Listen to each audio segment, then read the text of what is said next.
warahmatullahi wabarakatuh. Halo teman-teman semua.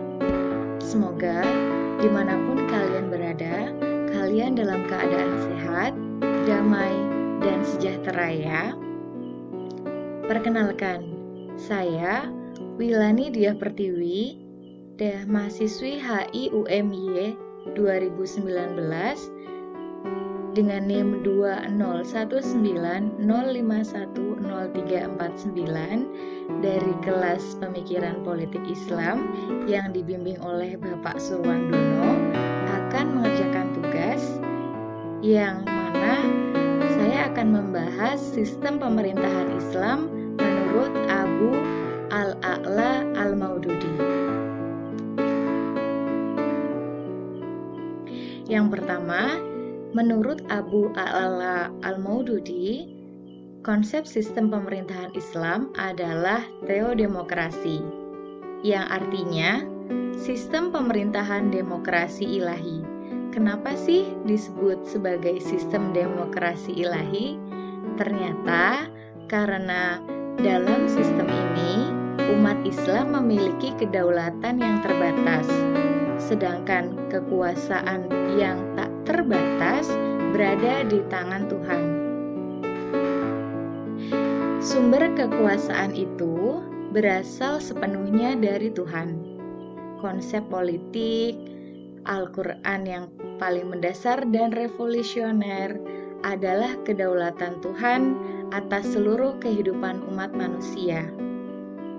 Manusia diperkenankan membuat legislasi sepanjang legislasi itu tidak bertentangan dengan legislasi dasar yang berasal dari wahyu.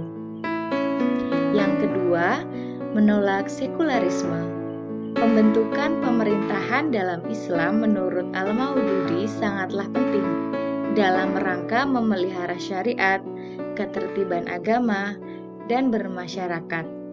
Hal tersebut berarti bahwa agama dan politik memiliki hubungan yang erat dan tidak dapat dipisahkan.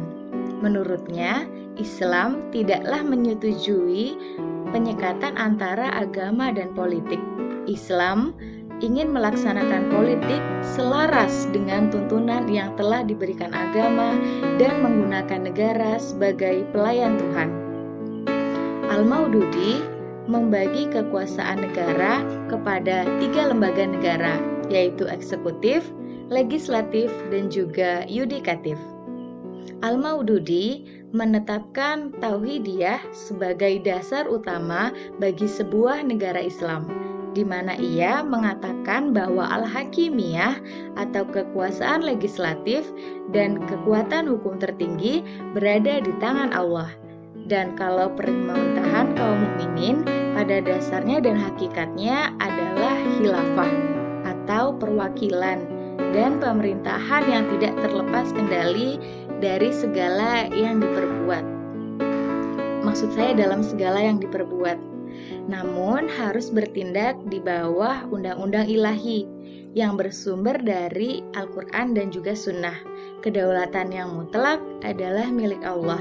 Kedaulatan ini terletak berada di dalam kehendaknya, seperti halnya syariah. Secara politik, syariah adalah undang-undang yang bersifat ideal. Masyarakat Muslim yang diwakili oleh konsep Ijma' al-Ummah memiliki kedudukan sebagai khilafah Allah di atas muka bumi. Dalam pengertian derivatif ini, masyarakat Muslim memiliki kedaulatan untuk mengatur dirinya sendiri. Kekhalifahan masyarakat Muslim ini menyebabkan mereka bertanggung jawab untuk menemukan syariah dari Al-Quran dan Sunnah.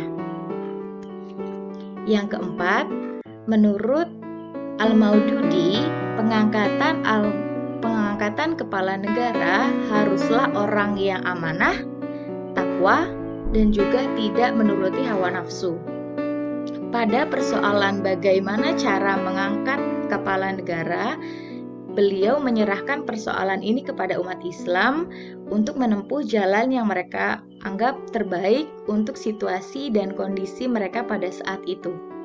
Meskipun demikian, Abu A'la Al-Maududi menyatakan bahwa apabila kepala negara menyeleweng atau gagal dalam melaksanakan dia dapat dipecat oleh umat.